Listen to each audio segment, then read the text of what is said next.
The year 1847 brought the worst drought anyone could remember to the New Mexico territory. Rivers that had flowed for countless generations suddenly turned into cracked mud. Wells that had never failed before went completely dry. The sun beat down mercilessly day after day, turning the once green landscape into a brown wasteland. Governor William Hartwell had seen many challenges during his time leading the territory, but nothing like this. From his office window, he watched as desperate families loaded their belongings onto wagons and headed east, hoping to find better conditions somewhere else. Those who stayed behind grew thinner by the week. The governor's own family wasn't spared from the growing crisis. His 12-year-old daughter Rebecca had always been a lively child, full of energy and laughter. But as the months passed without rain, she began to change. Her bright smile appeared less often. Her favorite dresses hung loose on her shrinking frame. Her mother, Catherine, tried to hide her worry, but William could see the fear in her eyes.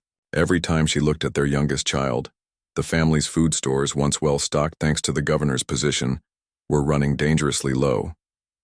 The military supply lines that usually kept government officials well fed had been disrupted by the same drought affecting everyone else. Wagon trains couldn't make it through areas where water sources had disappeared. Even the governor's connections and authority meant little when there simply wasn't enough food to go around. Dr. Martinez, the territory's only trained physician, made his weekly visit to check on Rebecca. He was a kind man with gentle hands, but his expression grew more serious with each visit. After examining the girl, he asked to speak privately with her parents in the governor's study. "I won't lie to you both," the doctor said, removing his spectacles and cleaning them slowly. "Rebecca is losing weight faster than I'd like to see. Her body is starting to consume its own muscle mass for energy. If we can't improve her nutrition, soon I'm afraid she might not have the strength to fight off even a simple illness." Catherine gripped her husband's hand tightly. "But surely we can find something. William has connections throughout the territory. There must be food somewhere." The governor shook his head sadly. "I've tried everything, Catherine. I've contacted every trading post, every military outpost, every settlement within 100 miles. Everyone is facing the same problem. The drought has affected the entire region." Dr. Martinez nodded grimly. "I've seen this pattern in other families, though I hate to be the bearer of such news. Without proper nutrition, especially for someone Rebecca's age, the body begins to shut down non-essential functions. First, she'll lose more weight. Then her energy will drop even further."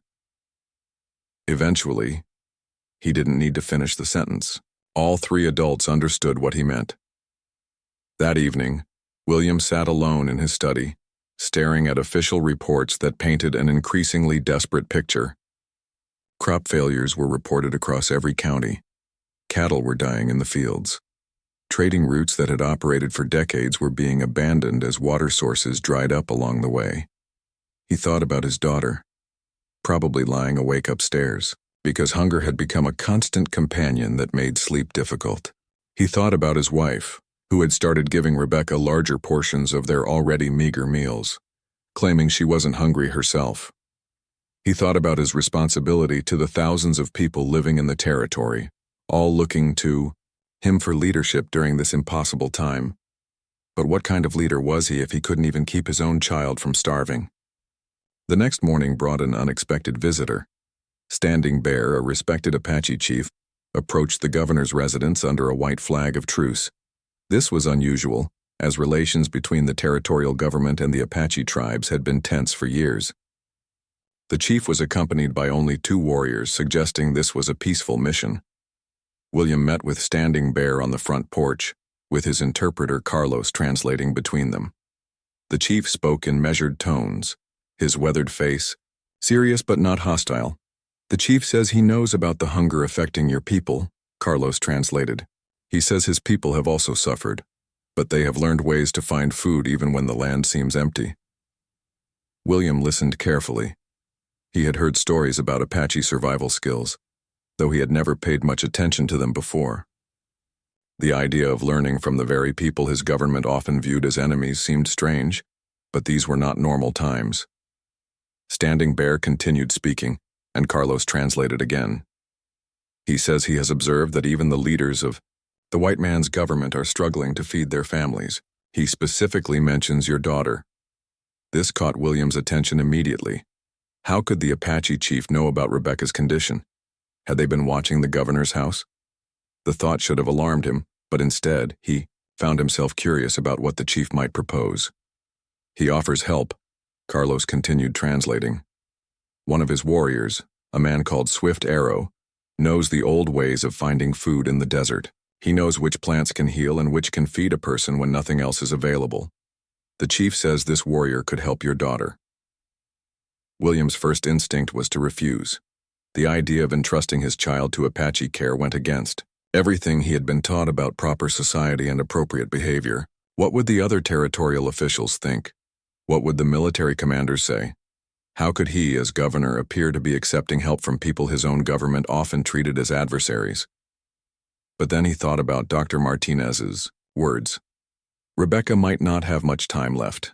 Traditional solutions weren't working. His position and connections had failed to provide what his daughter needed most: basic nutrition. What exactly does the chief propose?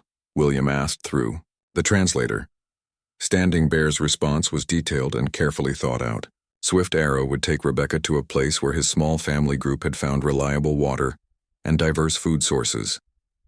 She would be cared for according to Apache methods of treating those who were weak from hunger. In exchange, the territorial government would guarantee safe passage for Apache hunting parties through certain areas during the remainder of the drought period. The proposal was both practical and unprecedented. It would require William to trust people he barely understood with his most precious possession, his daughter's life. But it also offered something that no other option had provided: hope. That evening, the governor called for another meeting with Dr. Martinez and his wife. He explained Standing Bear's offer in detail, watching their faces carefully for reactions. Catherine was horrified. William, you can't seriously be considering this. She's our baby. How can we give her to strangers? Doctor. Martinez, however, was more thoughtful. Governor, I've heard stories about Apache medicine and survival techniques. Some of it might just be folklore, but there could be genuine knowledge there. If they've found ways to maintain nutrition during drought conditions, it might be worth investigating. But she's just a child, Catherine protested. She doesn't speak their language. She doesn't know their ways. What if something goes wrong? William understood his wife's fears because he shared them. But he also understood something, else the current situation was already going wrong, and traditional solutions weren't working. What if I could meet this Swift Arrow first? He asked Dr. Martinez. You could examine him, assess his knowledge. If you don't think he can help Rebecca, we'll refuse the offer. The next day, Standing Bear returned with Swift Arrow. The warrior was younger than William had expected, probably in his early 30s, with intelligent eyes and calm demeanor. He spoke some English, though it was limited and heavily accented. Dr. Martinez spent several hours questioning Swift Arrow through Carlos's translation, testing his knowledge of anatomy, nutrition, and healing practices. The Apache warrior demonstrated an impressive understanding of desert plants, their nutritional values, and their medicinal properties. He showed the doctor various herbs and roots, explaining their uses and effects. Governor, Dr. Martinez said, privately after the examination, this man knows things about nutrition and survival that I never learned in medical school. Some of his methods are unfamiliar to me, but his understanding of how the human body responds to different foods is quite sophisticated. Still, the decision was agonizing. William spent 3 sleepless nights weighing the options. He watched Rebecca grow weaker each day, saw her struggle to maintain her usual cheerful spirit despite her obvious discomfort. On the 4th morning, he made his choice. Standing at his daughter's bedside, he explained the situation in terms a 12-year-old could understand. Rebecca listened carefully, her large eyes serious as she processed what her father was telling her. Will I ever see you and Mama again? She asked quietly. Of course you will, William promised, though his heart ached as he said it. Swift Arrow says 2 months should be enough time to help you get stronger. Then you'll come home to us. Rebecca nodded slowly. If it will help me feel better, then I want to try. Her brave acceptance of the situation both broke William's heart and made him proud.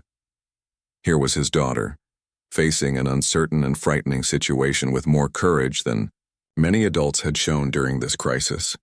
The morning Rebecca left with Swift Arrow felt like both an ending and a beginning. The Apache warrior arrived at dawn, as promised, leading a gentle horse that would carry the young girl to wherever he planned to take her. Rebecca had packed her few belongings in a small leather bag her mother had given her, along with a wooden doll that had been her companion since early childhood. Catherine couldn't stop crying as she helped her daughter prepare for the journey. She kept adjusting Rebecca's clothes and checking her bag, as if making sure everything was perfect could somehow guarantee her child's safety. William stood nearby, trying to appear strong and confident for his family's sake, though inside he felt like he was making the biggest gamble of his life. Swift Arrow approached the family with respectful dignity. He spoke slowly in his broken English, trying to reassure them about what was to come. "Little one, be safe," he said, looking directly at Rebecca. "Swift Arrow no good place. Water there, food there, make strong again." Dr. Martinez had come to see Rebecca off and to give Swift Arrow some final medical advice. The doctor had grown to respect the Apache warrior during their previous meetings, but he still felt the weight of professional responsibility. "Remember what we discussed about her condition?" Dr. Martinez said through Carlos the interpreter. "She needs gentle treatment at first. Her stomach has shrunk from lack of food, so she can't eat large amounts right away." Swift Arrow nodded. "Seriously? Know this. Apache children sometimes have hungry time too. Know how to help slow, careful way." The parting was both heartbreaking and hopeful. Rebecca hugged her parents tightly, whispering promises to be brave and to come home healthy. William lifted her onto the horse, his hands shaking slightly as he made sure she was secure. "Remember, you're the daughter of the territorial governor," he said quietly. "But more importantly, you're our brave girl. Trust Swift Arrow, but also trust yourself." As the small group disappeared into the morning haze, Catherine collapsed into her husband's arms. They had just done something that went against every instinct they had as parents, but they had also taken the only action that offered real hope for their daughter's survival. Swift Arrow led Rebecca away from the settled areas around the governor's residence and into terrain that grew increasingly wild and rugged. They traveled for most of the first day, stopping frequently so Rebecca could rest and drink water from the canteen Swift Arrow carried. The Apache warrior was patient with her slower pace, never showing any sign of annoyance or impatience. "Where are we going?" Rebecca asked during one of their rest stops. Swift Arrow pointed toward a series of low hills in the distance. "Hidden place, my family there. Water still flow there. Plants still grow there." Rebecca had never been so far from home before, and everything around her looked strange and foreign.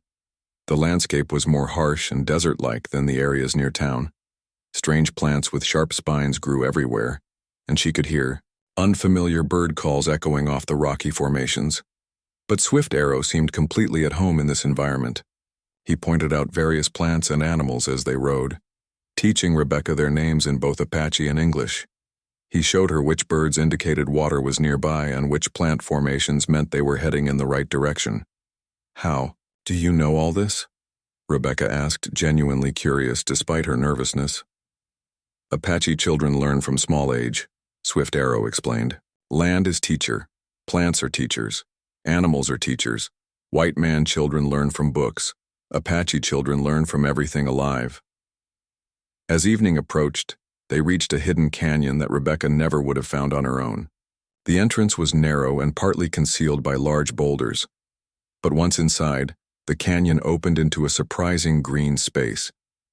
A small stream flowed along one side, and Rebecca could see several simple shelters built into the rocky walls. This was where Swift Arrow's extended family had been living during the drought. About 15 people in total, including several children around Rebecca's age. They had chosen this location carefully because it had reliable water and was protected from the worst effects of the burning sun. The group's reaction to Rebecca's arrival was mixed but generally welcoming. The children were especially curious about this pale girl with different colored hair who wore such strange clothes. The adults were more reserved, watching carefully to see how this unusual arrangement would work out. Swift Arrow's wife, a woman the others called Morning Star, took immediate charge of Rebecca's care. She was a few years younger than Catherine, with kind eyes and gentle hands. She spoke even less English than her husband, but she communicated through gestures and expressions that needed no translation.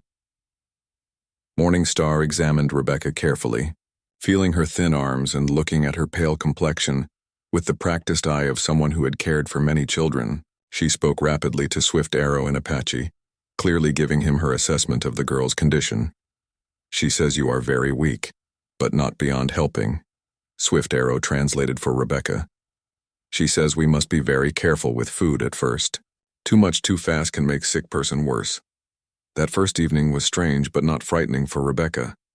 The Apache children were shy but curious, and they communicated mostly through gestures and shared activities.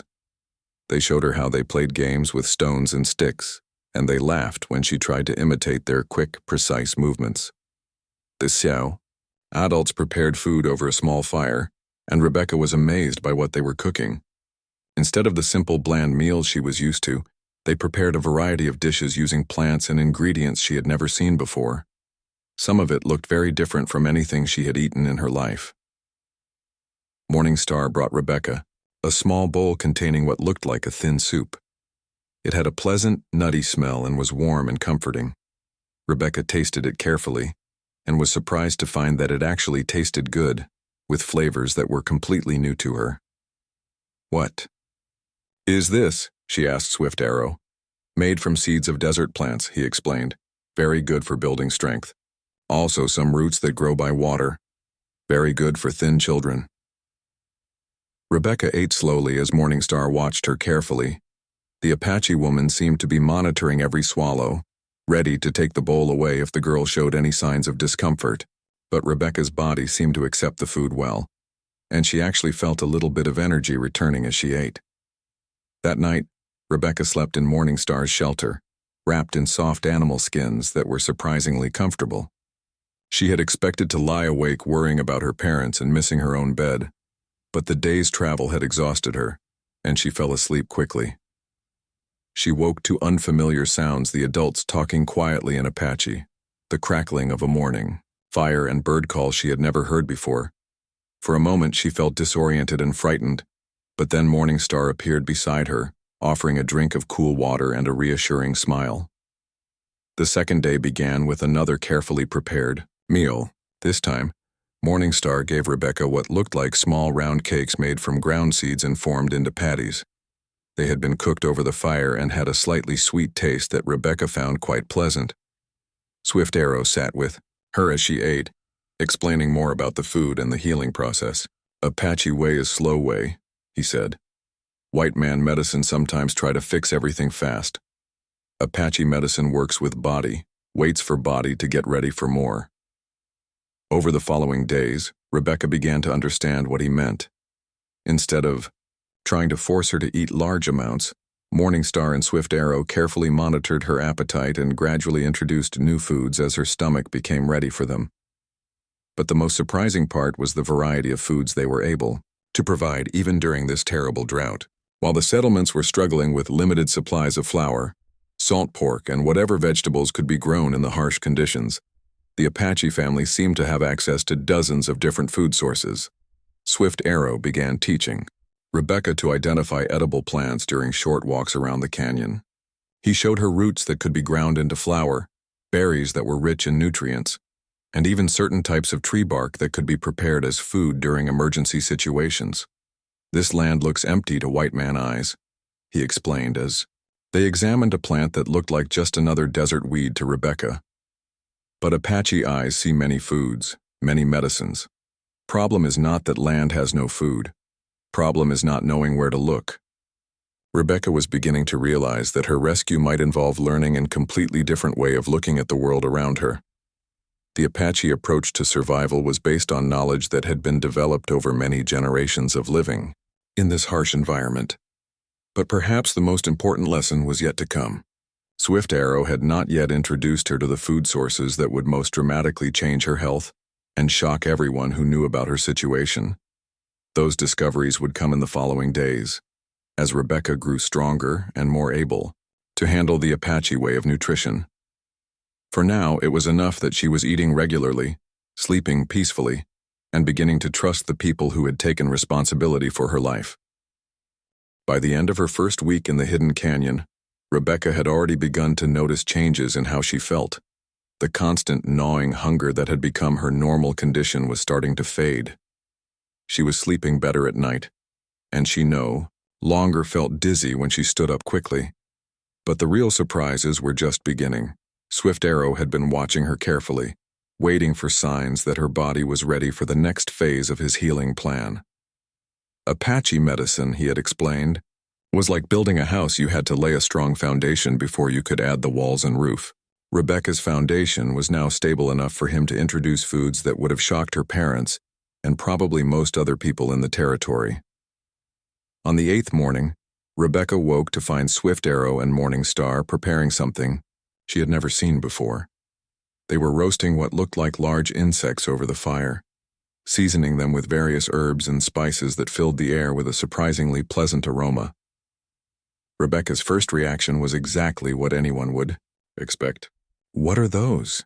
she asked, though she suspected she already knew the answer. "Grasshoppers," Swift Arrow replied calmly. "Very good food, much strength in small package." Rebecca stared at the roasting insects, feeling her stomach turn slightly. She had been raised to think of bugs as dirty, disgusting things to be avoided at all costs. The idea of actually eating them seemed impossible, but Swift Arrow had anticipated this reaction. He sat down beside Rebecca and began explaining in his careful English, supplemented by gestures and drawings in the dirt. "White man think grasshopper is bad thing," he said, "but Apache know grasshopper is gift from earth. More strength than meat from cow, more healing than plants. Very clean food, very good for thin children." Morning Star added her own encouragement, speaking in Apache while making gestures that clearly showed how much stronger Rebecca had already become. She pointed to Rebecca's face, which had indeed gained some color over the past week, and then to her arms, which were beginning to look less skeletal. "Try small piece," Swift Arrow suggested. "If bad, can stop. If good, can eat more." Rebecca looked at the roasted grasshoppers, which actually looked somewhat appetizing now that they were cooked and seasoned. They smelled like nuts, with hints of the herbs Swift Arrow had used to flavor them. Still, everything she had been taught told her this was wrong, but then she remembered her father's words about being brave and trusting Swift Arrow. She also remembered how weak and sick she had felt just a week ago, and how much better she felt now after following Apache methods. Very carefully, she took a small piece of roasted grasshopper and put it in her mouth. The first surprise was that it didn't taste bad at all. In fact, it tasted quite good, crunchy, like a nut, with a rich, satisfying flavor enhanced by the herbs. The second surprise was how satisfied she felt after eating just a small amount, as if her body was getting exactly what it needed. Swift Arrow smiled when he saw her positive reaction. "Good," he said. "Body knows what it needs. White man mind says no, but Apache body says yes." Over the following days, Swift Arrow gradually introduced Rebecca to more foods that would have horrified her parents, but were providing her body with nutrition it had been desperately missing. He showed her how to prepare a paste made from ground mesquite pods, which was incredibly rich in protein and had a sweet, pleasant taste. "Mesquite pods have more strength than white man beef," Swift Arrow explained as Rebecca helped him grind the dried pods into powder. "1 handful of this powder. Give energy for whole day. Apache warriors travel many days with only this food." He also introduced her to drinks made from various cactus plants, especially prickly pear cactus, which produced a juice that was loaded with vitamins and minerals completely absent from the typical frontier diet. The juice was slightly thick and had a unique flavor that Rebecca found refreshing, especially in the desert heat. But perhaps most surprising of all was something Swift Arrow called earth medicine. This was a special clay that could be found in certain locations, which contained minerals that were essential for health.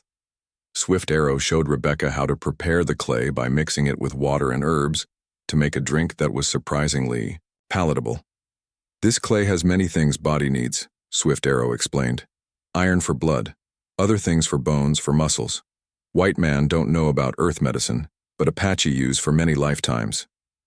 Rebecca was amazed to discover that each of these unusual foods actually tasted good once she got past her initial prejudices. More importantly, she could feel them working. Her energy increased dramatically. Her hair, which had become dull and lifeless during the worst of her illness, began to shine again. Her skin took on a healthy color that had been missing for months. The Apache children taught Rebecca how to identify and gather many of these food sources. They showed her which insects were good to eat and which ones to avoid. They taught her to recognize the plants that produced the most nutritious seeds and roots. They demonstrated how to find the clay deposits that contained the most beneficial minerals. Apache children learn this from very small age, explained one of the older children, through a mixture of English words and gestures. We know which foods make strong, which foods heal sickness, which foods help during hungry times. Rebecca began to realize that she was learning survival skills that were far more sophisticated than anything taught in her own culture. The Apache approach to nutrition was based on hundreds of years of experience living in this harsh environment, and it was proving to be remarkably effective. Morning Star took special pleasure in watching Rebecca's transformation. The Apache woman had raised several children of her own and had helped nurse many others through various illnesses. She could see the signs of true healing beginning to appear in Rebecca, and she shared her observations with Swift Arrow each evening. She is like plant that was dying from no water, Swift Arrow translated for Rebecca one evening. Now plant has water, has right soil, has right food. Plant becomes strong again, becomes beautiful again. Dr. Martinez had arranged to visit at the end of Rebecca's second week to check on her progress. When he arrived at the canyon, accompanied by Carlos the interpreter and 2 territorial guards for safety, he could hardly believe what he saw. The pale, thin, listless child who had left with Swift Arrow had been replaced by a girl with bright eyes, healthy color, and obvious energy. Rebecca ran to greet the doctor, something she wouldn't have had the strength to do just 2 weeks earlier. "My God," Dr. Martinez whispered as he examined Rebecca. "What have they been feeding her?" When Swift Arrow and Morning Star explained their methods through Carlos's translation, Dr. Martinez was initially skeptical. The idea of eating insects, drinking clay preparations, and consuming various desert plants went against everything he had learned in medical school. But he couldn't argue with the results he could see with his own eyes. "This is remarkable," he told Swift Arrow. "In 2 weeks you've accomplished what I couldn't do in months of traditional treatment. How is this possible?" Swift Arrow's explanation, translated carefully by Carlos, revealed a completely different approach to nutrition and healing. Instead of trying to treat specific symptoms, Apache medicine focused on providing the body with everything it needed to heal itself. Instead of avoiding unusual foods, Apache culture had identified the most nutrient-dense foods available in their environment.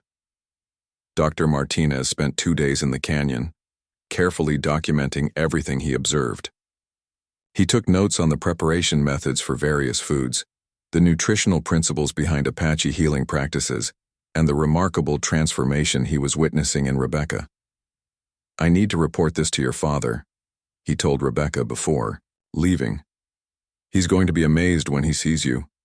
But Dr. Martinez was also thinking about the broader implications of what he was witnessing.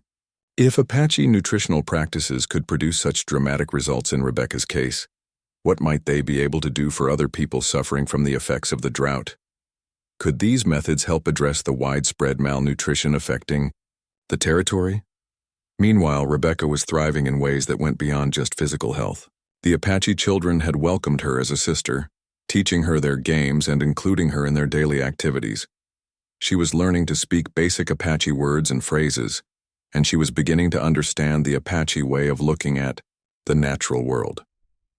"Everything connected," Swift Arrow explained to her one evening as they watched the sunset from a rocky outcrop above the canyon. "Plants connected to earth, animals connected to plants, people connected to everything. White man often forget this connection, try to live separate from natural world. Apache remember connection, live as part of natural world. This philosophy was evident in every aspect of how the Apache family approached food and healing. They didn't just take from the land, they understood their role as part of a larger system that required balance and respect. Rebecca was beginning to understand that her recovery involved more than just better nutrition.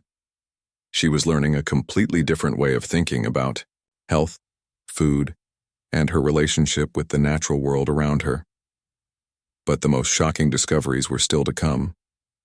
Swift Arrow had 3 weeks had passed since Rebecca first arrived at the hidden canyon, and the transformation was nothing short of miraculous. When Dr. Martinez returned for his second scheduled visit, he brought with him not only Carlos the interpreter, but also Governor Hartwell himself. William had been unable to stay away any longer, despite the political risks of being seen traveling to an Apache settlement. The governor's first glimpse of his daughter left him speechless. Rebecca came running toward him across the canyon floor, her movements quick and graceful, her face glowing with health and vitality. The thin, pale, listless child he had reluctantly entrusted to Swift Arrow had been replaced by a vibrant young girl who looked healthier than she had in over a year. "Papa," Rebecca called out, throwing herself into her father's arms with an energy that nearly knocked him over. "Look how strong I've gotten." William held his daughter tightly, feeling the solid weight of her in his arms, so different from the frail child he had feared he might never see again. Tears filled his eyes as he realized that the desperate gamble he had taken had not only worked, it had succeeded beyond his wildest hopes.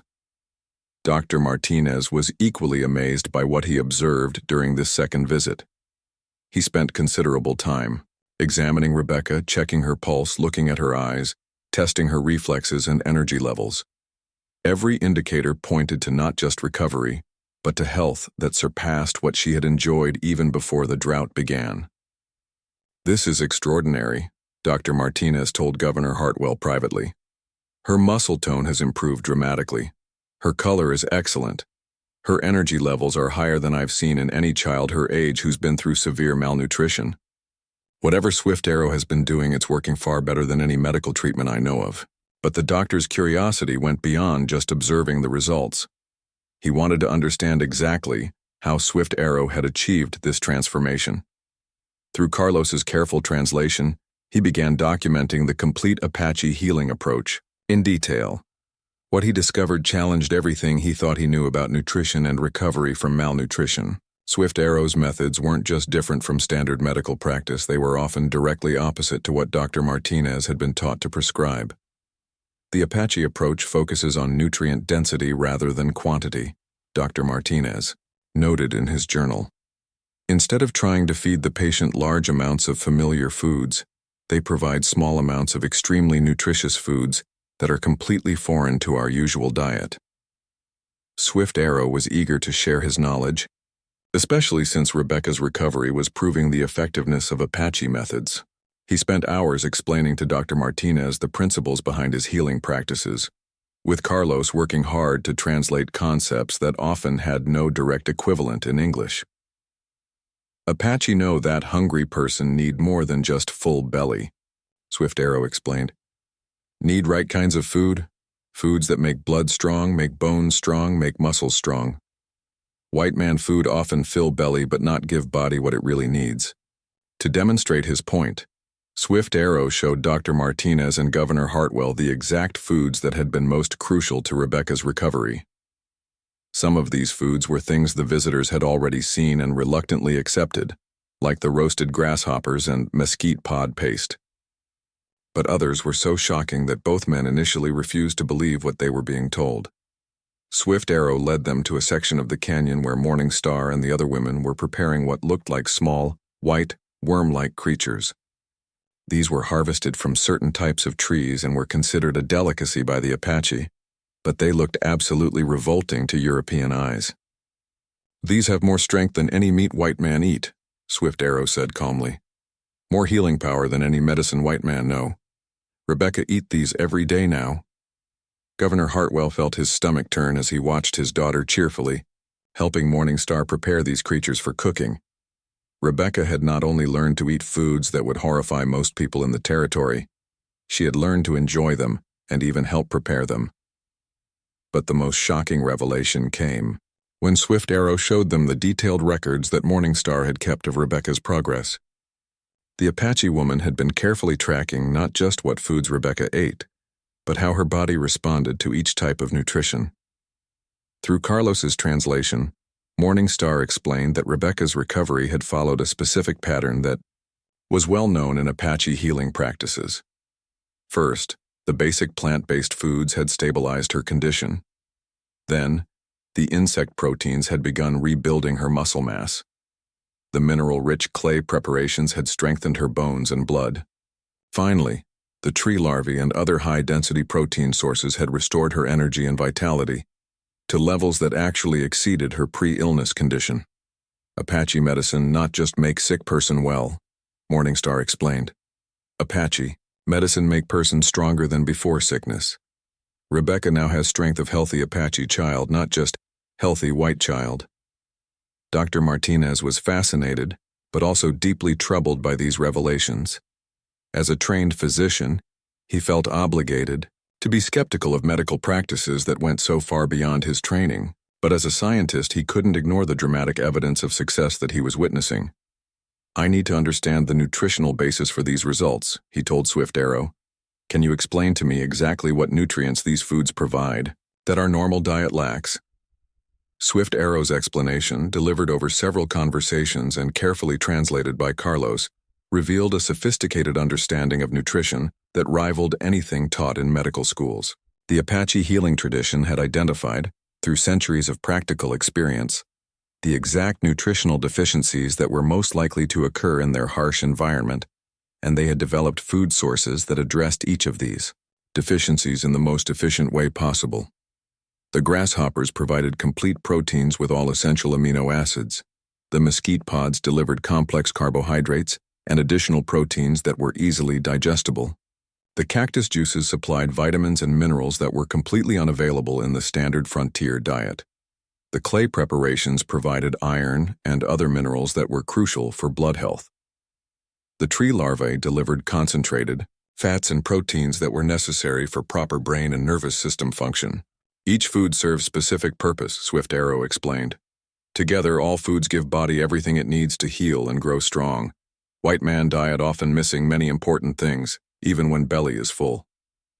Governor Hartwell listened to these explanations with a mixture of amazement and discomfort. The political implications of what he was learning were staggering. If Apache nutritional methods were truly superior to those available to territorial settlers, what did that say about the assumptions underlying his government's policies toward the Apache people? But the evidence was undeniable. His daughter was living proof that Apache healing methods worked. More than that, she was proof that these methods worked better than anything available through conventional territorial medical care. Word of Rebecca's remarkable recovery began to spread throughout the territory, despite Governor Hartwell's attempts to keep the details private. Dr. Martinez, bound by his professional ethics to share medical knowledge that could help other patients, began quietly discussing the Apache methods with other physicians and military medical officers. The response was mixed but intense. Some medical professionals were intrigued by the possibilities and wanted to learn more about Apache nutritional practices. Others were horrified by the idea of recommending that their patients eat insects and clay. Military officers were particularly interested in the survival applications of Apache food knowledge. Meanwhile, Rebecca was thriving in ways that went far beyond just physical health. She had become fluent enough in Apache to hold conversations with the children, and she had learned survival skills that would serve her well for the rest of her life. She could identify edible plants, prepare emergency foods, and find water sources in terrain that would challenge most adults. But perhaps most importantly, she had gained a completely different perspective on what it meant to be healthy and strong. The Apache approach to wellness wasn't just about avoiding sickness. It was about achieving optimal health through harmony with the natural environment. "I feel stronger now than I ever did before I got sick," Rebecca told her father during one of his visits. "Swift Arrow says that's because my body learned how to use food better. He says most white people never learn to eat in a way that makes them truly strong." This observation struck Governor Hartwell as profoundly significant. If Rebecca was right, then the Apache people possessed knowledge that could benefit not just individuals suffering from malnutrition, but potentially the entire population of the territory. The question was whether his fellow territorial officials and the settlers themselves would be willing to learn from people they had long considered to be primitive adversaries. The evidence of Apache nutritional superiority was becoming impossible to ignore, but accepting that evidence would require a fundamental shift in how the territorial government and its citizens viewed the Apache people. After 2 months in the hidden canyon, Rebecca's transformation was complete. When she finally returned home to her parents, she brought with her much more than just restored health. She carried knowledge that would bridge 2 cultures and change, both of them in ways no one had anticipated. The reunion at the governor's residence was emotional for everyone involved. Catherine wept with joy as she embraced her daughter, hardly able to believe that this vibrant, energetic, healthy young woman was the same frail child who had left them just 2 months earlier. Rebecca had not only recovered from her near starvation, she had achieved a level of health and vitality that exceeded anything her parents remembered from before her illness. But the most remarkable change wasn't just physical. Rebecca had returned with a completely different understanding of the world around her. She spoke basic Apache fluently. She understood survival techniques that most adults in the territory had never learned, and she possessed knowledge about nutrition and healing that challenged everything her family thought they knew about proper diet and medicine. "Papa, you won't believe what I've learned," Rebecca said excitedly as she showed her parents how to identify edible plants that grew right in their own yard. "There are foods everywhere that we never knew we could eat. Foods that are much better for us than what we usually have for dinner."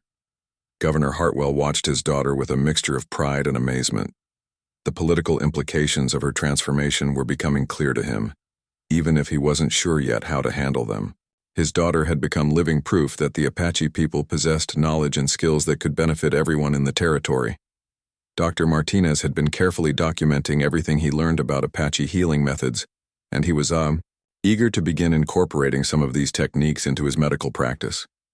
But he was also aware that introducing such radically different approaches to nutrition would require careful planning and gradual education. "We need to think about how to share this knowledge responsibly," Dr. Martinez told Governor Hartwell during one of their private meetings. "The results speak for themselves, but people are going to need time to accept the idea of eating foods they've always considered unacceptable." The challenge was even greater than Dr. Martinez realized. Word of Rebecca's recovery had spread throughout the territory, but the stories had become distorted and exaggerated as they passed from person to person. Some people were saying that Apache magic had saved the governor's daughter. Others claimed that the whole story was a lie designed to make the territorial government look bad. Governor Hartwell knew he needed to address these rumors directly, but he also knew that the truth was almost as difficult to believe as the wild stories circulating around the territory. How could he explain to his fellow government officials that his daughter had been saved by eating insects and clay? The solution came from an unexpected source. Standing Bear, the Apache chief who had initiated the original arrangement, requested a meeting with Governor Hartwell to discuss the broader implications of Rebecca's successful recovery. "This arrangement has worked well for both of our peoples," Standing Bear said through Carlos's translation. "Your daughter is healthy, and my people have been able to hunt safely in the areas you promised. But there could be much more cooperation between us if your people are willing to learn." Standing Bear's proposal was both simple and revolutionary. Instead of maintaining the traditional adversarial relationship between the territorial government and the Apache tribes, why not establish formal programs for sharing knowledge about survival, nutrition, and desert agriculture? "Apache people have lived in this land for many lifetimes," Standing Bear explained. "We know how to find food and water even when seasons are difficult. We know which plants heal sickness and which plants give strength. Your people struggle because you try to live here the same way you lived in other places." Governor Hartwell was intrigued by the possibilities, but he also understood the political challenges. Many territorial officials and settlers viewed the Apache people as enemies to be defeated, not teachers to be learned from. Changing those attitudes would require evidence that Apache knowledge could benefit the entire population. The evidence came sooner than expected. As news of Rebecca's recovery spread, desperate families began approaching Dr. Martinez for help with their own malnourished children. The doctor had been quietly experimenting with some of the Apache nutritional methods, and the results were consistently impressive. Children who had been wasting away from drought-related malnutrition began recovering when their diets were supplemented with Apache-identified foods. Adults who had been weak and listless regained their energy when they learned to prepare nutrient-dense meals using desert plants and other non-traditional food sources. But the real breakthrough came when a group of military officers approached Governor Hartwell about training programs for soldiers stationed in desert environments. They had heard about Apache survival techniques through reports from Dr. Martinez, and they wanted to know if these methods could help military personnel survive in harsh conditions where conventional supply lines might be unreliable.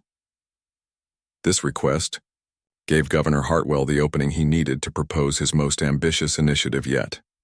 Instead of viewing Apache knowledge as something exotic and foreign, why not recognize it as practical expertise that could benefit everyone living in the territory? Working with Standing Bear and other Apache leaders, Governor Hartwell established the first cross-cultural education program in territorial history. Apache experts would teach survival skills, desert agriculture, and nutritional techniques to territorial residents. In exchange, territorial teachers would provide Apache children with education in reading, writing, and mathematics. Rebecca became the unofficial ambassador for this program. As someone who had lived in both cultures and learned from both, she could communicate with people on all sides of the cultural divide. She spoke at town meetings, explaining how Apache foods had saved her life and demonstrating the preparation techniques she had learned from Morning Star. "I know some of these foods seem strange," Rebecca would tell audiences who were skeptical about eating grasshoppers and drinking cactus juice. "But I also know that they work. They made me stronger than I ever was before, even when we had plenty of regular food." The program grew slowly but steadily. Settlers who were struggling with malnutrition or desert survival began attending Apache-led classes. Apache families started sending their children to territorial schools. Trade relationships developed as both groups began exchanging knowledge and resources.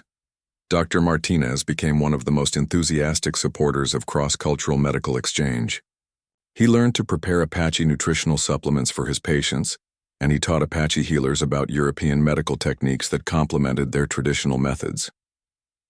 "We're discovering that the best medicine comes from combining the knowledge of both cultures," Dr. Martinez wrote in a report to territorial medical authorities. "Apache nutritional science is far more advanced than anything we learned in medical school.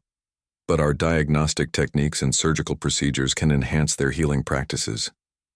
The success of these programs began attracting attention from outside the territory.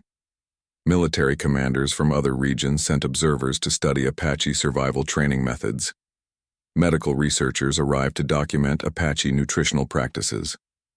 Government officials came to examine the cross-cultural cooperation program as a potential model for other frontier territories. Rebecca, now 14 and fluent in both English and Apache, often served as a guide and translator for these visitors. She had become a living symbol of what was possible when two cultures chose cooperation over conflict. But the most important changes were happening in the daily lives of ordinary people throughout the territory. Families who had learned Apache food preparation techniques were eating better and staying healthier during difficult seasons. Children who attended the cross-cultural schools were growing up with survival skills and nutritional knowledge that their parents had never possessed. The drought that had brought Rebecca and Swift Arrow together eventually ended, but the relationship between the territorial government and the Apache people had been permanently changed. Instead of viewing each other as adversaries competing for scarce resources, they had learned to see each other as partners who possessed different but complementary knowledge and skills. Swift Arrow became an official advisor to the territorial government on matters related to desert survival and emergency nutrition. Morning Star established a training program for territorial women who wanted to learn Apache food preparation techniques. Standing Bear worked with Governor Hartwell to develop treaties that recognized Apache knowledge and expertise as valuable contributions to territorial development. Years later, When Rebecca had grown into adulthood and established her own family, she would look back on her time in the hidden canyon as the experience that had shaped her entire understanding of health, survival, and the relationship between different cultures. The story of the governor's starving daughter had become something much larger than just one family's desperate attempt to save a sick child.